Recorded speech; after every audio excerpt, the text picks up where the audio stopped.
5 రాష్ట్రాల ఎన్నికల్లో 3 రాష్ట్రాలు భారతీయ జనతా పార్టీ విజయం సాధించింది. ఇది అద్భుతమైనటువంటి ఘన చరిత్ర. కేరళలో పాగా, తమిళనాడులో ఒక అర్ధజన్ సీట్లేమో సాధించే దిశగా ఉంది. ఓవరాల్‌గా బీజేపీ విజయాలు 5లో 3.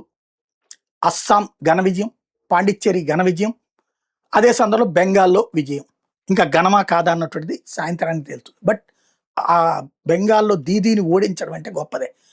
ఒకప్పుడు దీదీ స్నేహితుడు మమతా బెనర్జీని గెలిపించడానికి కోసం అని చెప్పేసి లాస్ట్ ఎలక్షన్స్‌లో బెంగాల్ వెళ్ళి మరీ ప్రచారం చేసి వచ్చినటువంటి చంద్రబాబు గారు ఇప్పుడు భారతీయ జనతా పార్టీతో మూవ్ అవుతున్నారు కదా.